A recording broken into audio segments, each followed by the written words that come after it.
Our first guest has been making us laugh for more than 30 years. You know him from Saturday Night Live and 30 Rock. Please welcome the hilarious, the legendary Tracy Morgan. What's up, Twitch? Tracy, what's happening, man? I'm regular. Man, regular. Listen, no extra cheese, no pepperoni, just a slice of Coke. I gotta say, man, I'm a big fan. It's so great to be talking to you. I told my boys I was interviewing you. I'm like, I'm interviewing Woodrow. I'm interviewing Woodrow. Wow, I got Woodrow from Ghostface Killer's album from Wu-Tang. Yeah. Woodrow. And that inspired me to do that character, Woodrow. Man. Ghost is a very good friend of me, and I love Wu-Tang.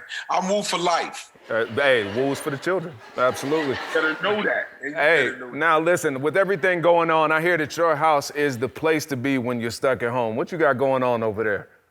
I got everything in here. Down in the basement, I got a bowling alley. I got a Dave and Buster's. Come on, man. Morgan Lane, so I'm never bored in here. And more than all of that, I got my kids. So they keep me company, and I keep them company, and we have a good time in here. Absolutely. You know, I want to go to the aquarium. I go out my backyard. I got a 30,000-gallon shark tank. Wait, you have a shark? You have a shark tank? Like literally sharks, hammerheads, all of that. Tracy? What do you feed sharks, man? You don't want to know. Okay, all right. Now, with all of that, whoever's lying around. Whatever. Let me ask more about the rooms. Do you have a favorite room in your house? I think it's my office. I spend the most time in my office. It's patterned after Vito Corleone's office. Okay, and The Godfather. Same color, same shades, dark, everything. And once a week, I have a mortician come over just to say, "Can I be your friend?" Then I give him some books, and then I send him home. Now, man, let me switch gears for a second, because you mentioned fatherhood just a second ago. I know you have 3 adult sons, and now your littlest one, you have a daughter. How is she? 7 years old. Her name is Maven. Listen, I'm a good. That's my stinker mama right there. I'm a girl daddy. I'm a girl's daddy. I mean, you know where I'm at right now, Twitch? I'm wrapped around her little finger, and she knows it. Yeah, you and me both, man. She's a good little girl with empathy, and that's my lifeline right there, man. Absolutely. My daughter. Absolutely. Now, I know this is years to come, and I 100% feel you. My youngest daughter is 1, my oldest is 12, and you know they know how to do it. They know they got you. But I gotta ask this, man. The little girls change us as people. Absolutely, 100%. The little girls change you as a man. But here's the question, and you know you're a couple years out, but how are you gonna handle when she starts dating? Well, that's why I work out every day. I'm staying healthy because I want to be the one she comes to when she comes and asks that question. Daddy, how do I know if he the one? Well, then I'm gonna say to her, do he love you like I love you? Right. No, well then he's not the one. Exactly. For my daughter, you got to love her like I love her. We can clap for that. I love that. My daughter, you got to love her like I love her. I'm her daddy, and I'm her first Romeo. Right, exactly. You believe that? Now, wait, speaking of dating... big shoes to fill when you come to me and Trish and our daughters, man. You got some big shoes to fill, money. Absolutely. And also, because if you don't fill the shoes, we might see you in the office, in the Godfather office. I'm just saying, we already got that set up. Yeah. Yo, listen, let me tell you something. Sonny would have lived if they had easy pads. All right, Trace, because we're talking about dating right now. There's a rumor that you dated Goldie Hawn. Is that true? Yeah, but right after that, I dated Hillary Clinton. It was a big deal. You know, the big blowout between Holly.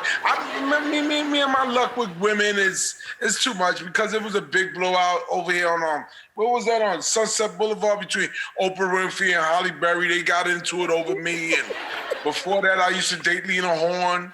You know, it was crazy, man. Princess Leia had a love child from me, and Luke got upset.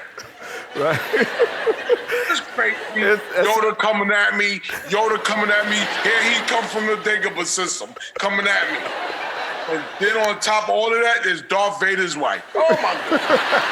I said, man, he tried to send a Death Star after me. I said, ain't nothing to do, woman. Hold on, let me ask. Because that's a lot, man.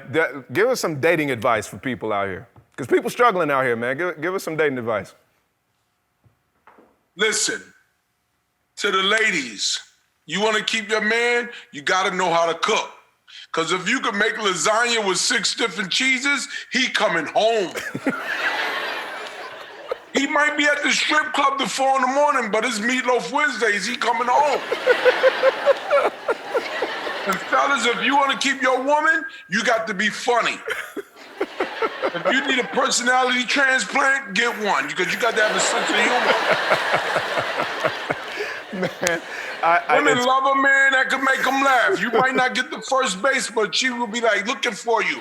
Where Derek at? His stupid behind. He make me laugh all the time. His stupid behind. You got to make her laugh, or you got to know how to play spades real good. You can't keep your nigga. Yo, you know what? We're going to keep this conversation going. I can tell we can just touch the tip of the iceberg right now. We got to go to break right now. More with Tracy after this. We're back with Tracy Morgan. That was a clip from your new movie, Coming to America. Now, this is the sequel to the original film in 1988. Did you ever imagine that you would be a part of something? This is a classic, man. You gotta understand, my dad passed away in '87. So up until that point when I saw this movie, I wasn't doing so well spiritually, but this lifted my spirit. And my father loved Eddie Murphy and Arsenio. So it was nostalgia for me. When I saw it, I was like, oh, wait a minute, that's something that me and my dad loved. So that lifted me up. And now to be sitting here 30-something years later to be in it, my dad is smiling down. He's singing. Absolutely. And I got this face in the film with one of the greats, Eddie Murphy and Arsenio Hall, and they're both my OGs. And I love both of them. I love everyone that was in that movie. I had the most fun in my career there. Listen, man, I loved it. I thought it was incredible. Also, just to see the new elements and a lot of the returning characters. But tell us a little bit about who you play. I play. I'm Uncle Rain. Eddie Murphy has a love child. I'm his uncle. I raised him. I raised that boy. So all through the movie, that's my nephew up there. Is where the whole kingdom is seeing a prince. That's my nephew. Right. I changed his pampers. I raised him in Queens. Before he even knew he had a daddy, I was the father figure, and I'm always going to be the father figure. That's why he came back to Queens and got me. Exactly. And see, and the return back to Queens, we get to see a lot of the characters that we loved from back then, like the barbershop men are back. And how much fun was that being around Eddie and Arsenio in those classic characters, man? Well, let me tell you, not even just, there was, being on that set, there was one day where I laughed so hard for 25 minutes because me, Jermaine, Eddie, and Arsenio start getting into this groove. And when you got that kind of manpower, you can only imagine the fun. You, Twitch, come on, man. You see it.